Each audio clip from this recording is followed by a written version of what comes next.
This is the Chancellor's Report from 89.7 UW-Milwaukee's NPR, featuring Mark Mone, Chancellor of the University of Wisconsin-Milwaukee. And here's your host, WUWM General Manager David Lee.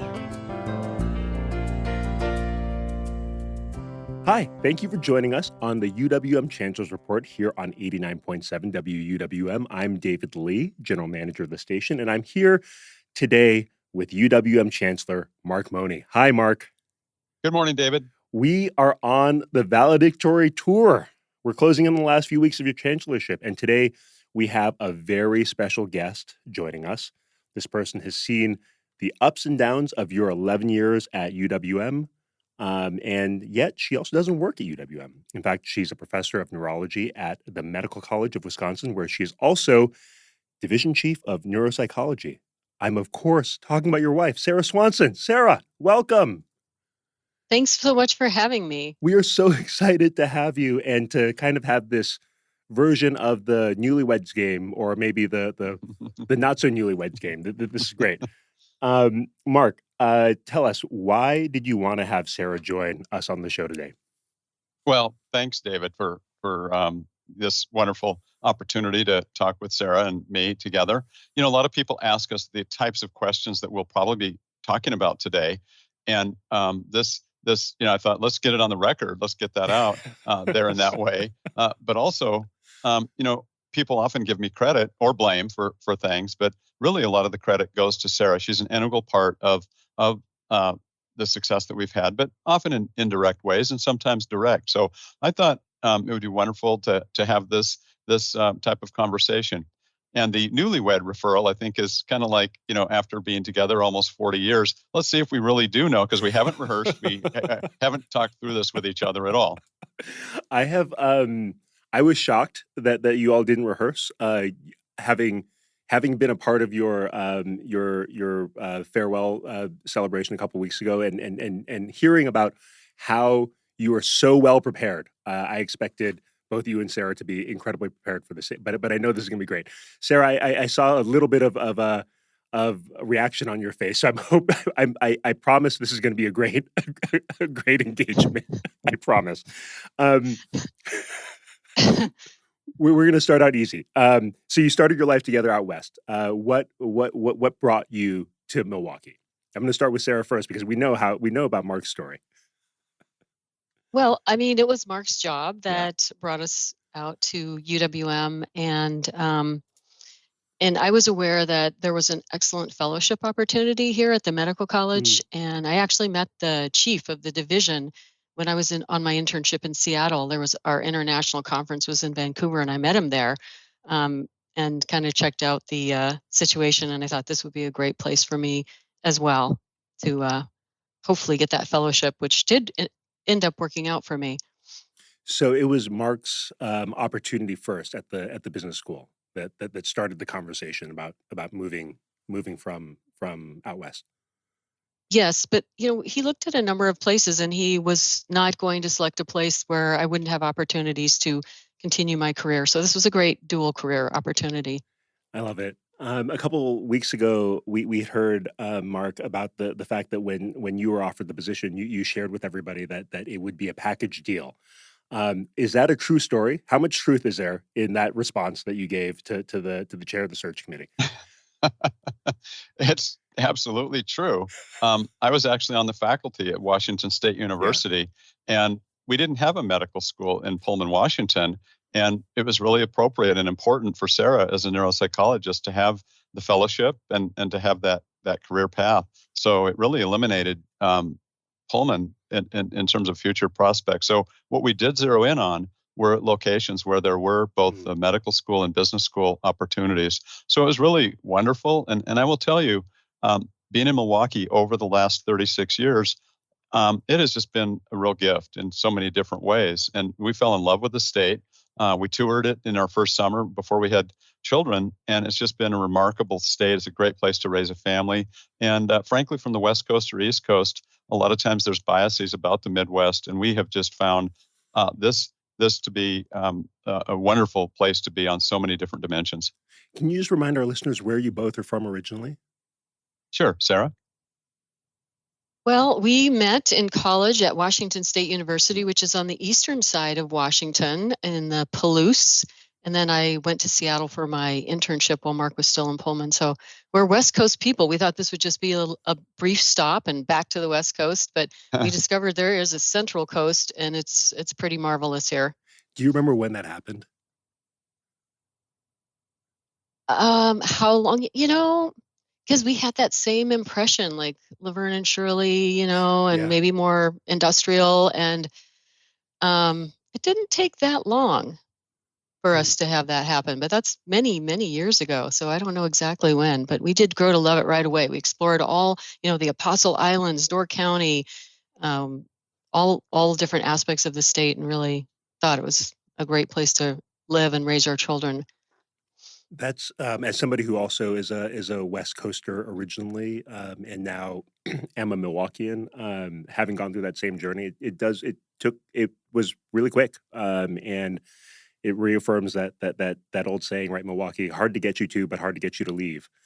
And for you two, maybe a little bit hard to get you to, right? Because you needed that other opportunity to get the both to get you here, Sara. But when you got here, though, you became a part of an important Milwaukee institution. And now, after the many years, you all both served more than 35 years at MCW and UWM.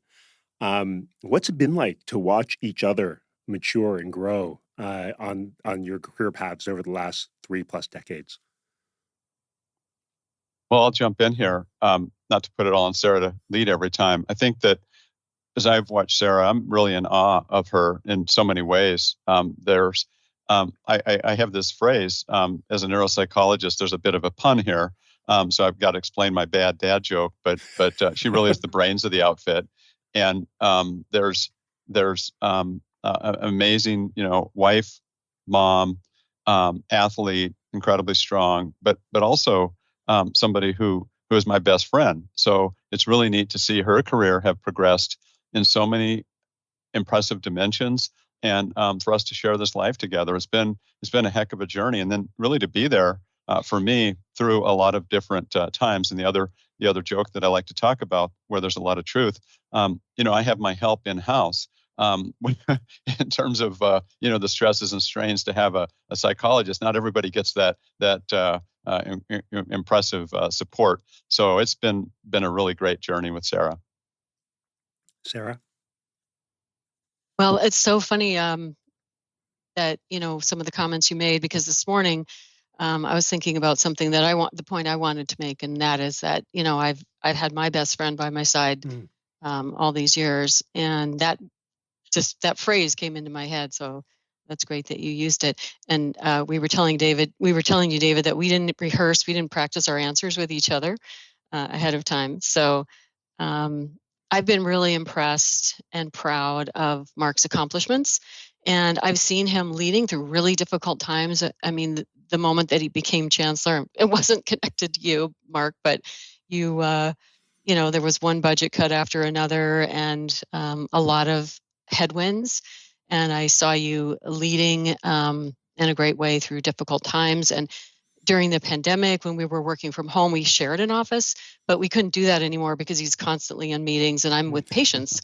So we had to separate our offices, but I could still hear him. And I was just so impressed at how he treats his colleagues and his staff, and the number of kudos and compliments that he gives out, and how he gives people credit all the time. So, I mean, he might say I'm his in-house psychologist, but I've got an in-house leadership coach for my low-level leadership position that I have. But he, is a great one to have as a role model in that way. That's so amazing, and I'm so my heart is full hearing you talk about each other in this way, and sort of this isn't a video podcast, so the folks listening can't see the looks on each. We're on Teams right now. You can't see the way they're looking at each other sort of through the camera. It's really, really beautiful. So Sara, you'd remarked about when Mark first assumed the chancellor's role, and some of the challenges that he was going to soon face, or the university was in the middle of. But sort of zooming back a little bit, when he first suggested to you the idea of him pursuing the role, um, what were your thoughts? So this is going to sound odd, but I always thought he would be a chancellor. Mm. And I was so thrilled when the opportunity came up here because it's really hard to rise from your own in your own institution. You really have to move. And he had opportunities to move decades ago where people would ask him, to be the dean somewhere, and that would lead to another move potentially. And so I didn't want to move. Like I said, I loved Milwaukee. We were raising our kids here. I didn't want to move them. I didn't want to leave my job. And I always felt that I held him back in that way. So when these positions came along for him to advance here at UWM, I was really happy for him because I really saw that for him in his future. Did the sense of a potential change in the pace of your lives give you any pause? Oh yeah, absolutely. Because my job's a lot more than full time, and I knew I was going to have a whole nother layer of things added to my schedule. So, that part was daunting, but also exciting. Mm. I think your insight there is that also being chancellor is a package deal, right? Like it's not just Mark. It is you and the family and the whole life, right? Has to sort of become a part of this very public role. Right. And so with regard to the pace, it was really kind of an odd time because we had raised our kids in, Fox Point Bayside area. And now we were moving into the chancellor's residence. And it was the same year that our youngest child, went off to college. So we were dealing with the empty nest thing, cleaning everything out, seeing every old school project. And, like tears are running down. And then you're moving into this new life. It's a little public. It's not your house. And there's a lot more things happening. But so it was definitely the end of one era and beginning of another, and it's been a good era. So Mark, you were named interim in 2014 and then inaugurated into the role officially in 2015. Um, what is there a difference between interim and full full go, all go, no quit chancellor? No, it's a great question. In April of 2014, when I was announced, I thought the rest of the year until December of 14, when I was officially named chancellor, um, that was a fire hose. That was like, wow, this is just, a lot of intensity, 24/7, all in. But in retrospect, what I learned in 2015, when the largest budget cuts in the history of the UW system were announced, and then we had a number of other things happening, tuition freeze and number of other dynamics. That 2014 actually was a honeymoon. that was the easy part. Things really picked up. So interim, though, I fully count it. Trust me, in terms of the job, the responsibilities, the issues. The first day on the job, the folks who came to talk to me were, we're going to lose a chaired professorship. Mm. The search has failed again, and the donor is really concerned. And so I had to explain to the donor that getting a chaired professor is actually really difficult because you're recruiting full professors that are usually well taken care of. And so I went to work on that. And fortunately, we have that chaired professor today and still have it to this time. But at the same time, another issue, a lot of the things that were, whether it's political or budgetary or just in this role, the things that come at you. So it's something that interim is essentially the same as, trust me. And that's what I'm proud of right now, the way the transition out is going. We don't need an interim. It's just the right way. In fact, my successor is here today. We've been doing some onboarding, and that will continue. So it's really an ideal model. Not the ideal model to come in under, but a good way, I think, for the transition of UWM. So Sarah, what in Mark's transition into interim and then also to the full chancellor role, um, you talked a little bit about some of the transitions in your personal life, but what surprised you knowing kind of being in the system, being in the world of higher education? What surprised you about that change in your lives when Mark became chancellor? Well, it was, I guess, a surprise that there were so many amazing people that we came into contact Mm, with, which is one of the great things about the role. Um, and I've heard, oh, it's hard. This is hard. That's hard. But you know what I felt lucky, and I felt incredibly appreciative because of all the things that were done for us. The people that would help at the residence, the people that would put on events. You know, that was like just an amazing time, and I wanted to just reflect on that I was lucky and I appreciated everything that people did for us. So I think having that sense of myself, was a little bit of a surprise because I'd heard, oh, it's so hard, and there are hard times, but it was a good time too. Um, so you sort of gave us a little bit of a backdoor into the next question, which is that you both faced some difficult challenges, some difficult times during the last 11 years. Can you talk a little bit about some of the bumps in the road that you both may have had? For example, Sara, were there any days where you thought maybe it was just a little bit too much for him or maybe for you? I wouldn't say it was too much ever. Mark is the most high energy, hardworking, action oriented, buoyant person, Mhm. and almost nothing can get him down. And I don't think he ever took a day off in the last 11 years. At least part of the day he worked. I, on vacations. I think the worst thing was, as far as like this is too much, was during the encampment, and they were having like 3 emergency meetings a day, and it was a Saturday. We were out on a bike ride, and he was getting these calls, and he had to get off his bike in the middle of a field and go on a FaceTime video emergency call. And I'm like, this is, this is crazy now, because they were working, they were probably working like 18 hours a day at that time. So that was a difficult thing. But there were it wasn't ever too much. But I would say, do you want my summary of the most difficult things? Yeah, for sure. Okay.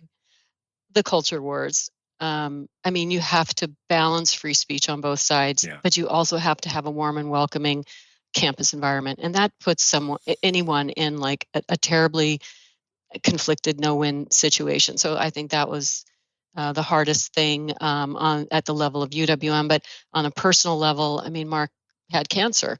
He had non-Hodgkin's lymphoma. I don't really count the thyroid cancer because I don't think that's going to take anybody down. But non-Hodgkin's lymphoma has a pretty rough chemo regimen, and he never missed a day other than when he had surgery. And I'll never forget, Mark was sitting in a chemotherapy infusion bay. I was there with him, and he was on a call for Board of Regents. He was at a Board of Regents meeting while he was receiving chemotherapy. I'm like, he's just so dedicated. But that zapped his energy, but he really continued well. And then the third thing that was difficult and will be going away soon is what we call the monster, the email monster. Mm, So you have your meetings all day, then you have an event in the evening, and yeah. now you have to prepare for the next day. And now there's 200 or 300 emails that he has to answer. Yeah. And so he had a pact with himself to answer every email within 24 hours, which I don't even do, and I get a fraction of them. And was just so diligent, and the thoughtful, kind, concise answers that he gave, so that was impressive. But those were some of the harder things.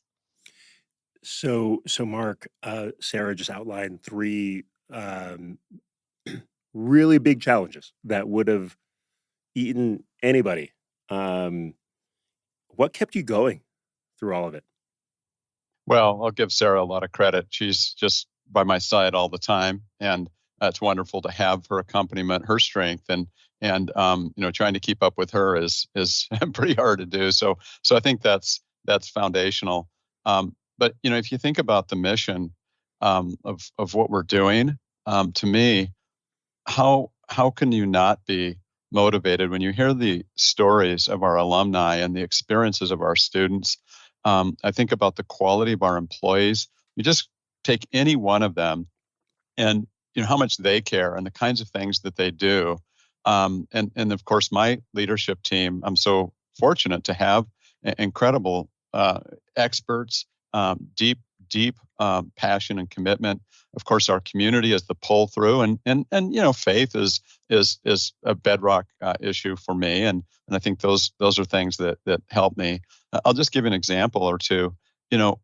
We had a student who lost her wallet in 7th or 8th floor of Indurus Hall. And one of our custodial staff heard about this student who was panicked. You lose your wallet, your ID, your money, your keys, and everything that you keep in your wallet. And our custodian put on in a rainy day, and we can all appreciate that with all the rain we've been having. You couldn't step outside. It's just a torrential downpour. The woman puts she takes some garbage bags and creates a bit of a rain slicker, and she goes physically into one of our large industrial size garbage receptacles and digs through like days of garbage and finds this student's wallet. I mean, this is like, I can tell you stories like that are happening on our campus every day, how folks bend over backward to do the right thing at every level. We know in the classrooms, in the labs, the advising offices, financial aid, but everybody just really swings hard for our students. That is something that helps you really keep going, in terms of the strength of that. And at the other extreme, you think about the life-changing work that's happening. Asthmatic kids can have significant attacks if they don't take their medicine very easily. But how about in our Milwaukee Institute for Drug Discovery, where we develop a pill instead of the inhaler, that if you don't have every few hours, you can have a seizure and these significant health issues. But how about the development of a pill that you can just take either once a day or once a week and time release? These are the kinds of things, or around, all sorts of behavioral therapy, environmental impacts, concrete that lasts 75 or 100 years, on and on and on. So that, to me, wow, what a privilege to be able to help steer this ship and to provide every kind of resource that we can in an environment that can be a little bit challenging, shall we say, at times to find those resources. I love how you lit up talking about all the stories around the faculty, the staff, the students, and the work of the university. That was really, really beautiful. Thanks, Mark. Looking back, would you do anything differently? Sara, let's start with you. Well, I guess the main thing I would do is I would try to do more of it. I would go to more sports events, basketball games, women's soccer. I would go to more of the amazing dance productions. The choir is insanely good. I would go to that, the music. And you just can't do everything, but there is so many neat things going on at UWM, and just with our schedule and work and everything, we couldn't do, or I couldn't do everything. And so if I could do it over and I was working less, I would go to a lot more things on campus at UWM. Mark, how about you? I'm grateful for Sara's answer because, think about this for a moment. In the last 2 weeks, she's probably had to leave work at least 3, if not 4 times early to be able to attend my events. And this is the challenge of being the First Lady in the context of she has a full-time plus job. She has a lot of evening events, weekend activities, huge schedule. And that's what makes us actually quite compatible, because we both work an awful lot. And she's not saying, when are we going to do this? You work too much, or I'm not doing, the same to her. So we're very comparable and compatible that way.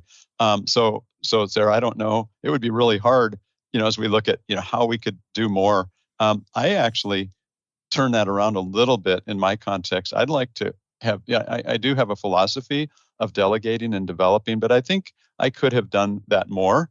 And in terms of, how Sara's point about, vacations, every vacation, no matter where I am in the country or in the world, from 3 to 4, if not 3 to 5 p.m., I am on, and then as needed, I'm engaged on the issues that inevitably come up.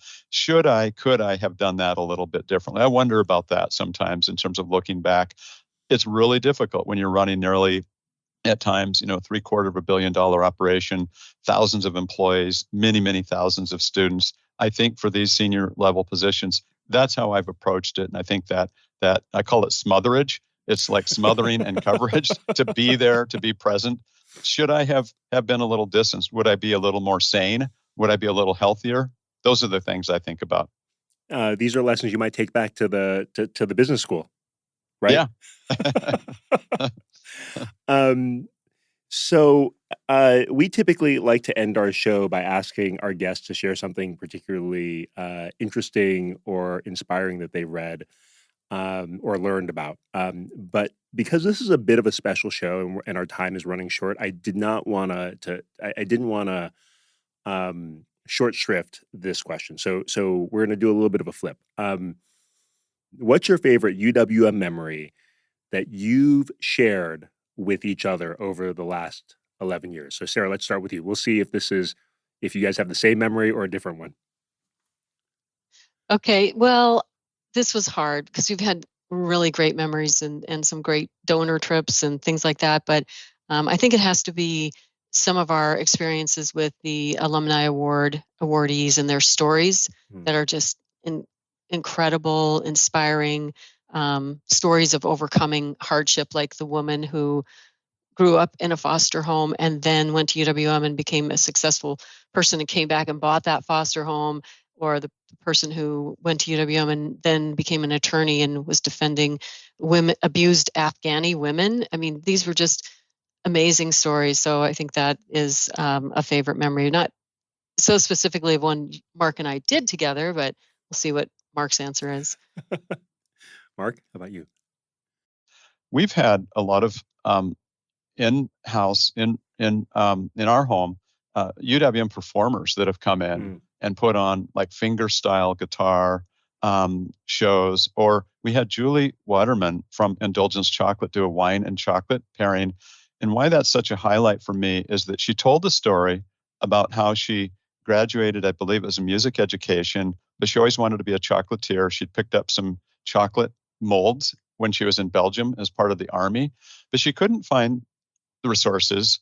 Who's going to bankroll? So she, through her family support, got this initial, family tranche of dollars and started what today is an incredibly successful chocolatier company. And at the end of this presentation, after a wine and chocolate pairing that she had done in our home for a group of community friends and donors, Shel Lubar said, "Will you come teach in my entrepreneurship center at UWM?" And it was so touching, and he asked it so poignantly. I just love that. So that's a grabber memory for me.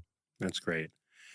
Well, it's while it's impossible to encapsulate the totality of 11 years or 30 plus years, I feel like we gave it our best shot in 28 minutes. Thank you so much for joining us. I was enriched by this conversation and seeing and feeling and experiencing how you two are together, and the partnership through which you both have lived your lives before UWM, at UWM, and into the future. Thank you both so much for joining us. You've been listening to The Chancellor's Report, featuring Mark Mone, Chancellor of the University of Wisconsin-Milwaukee. If you'd like more information, go to uwm.edu/chancellor.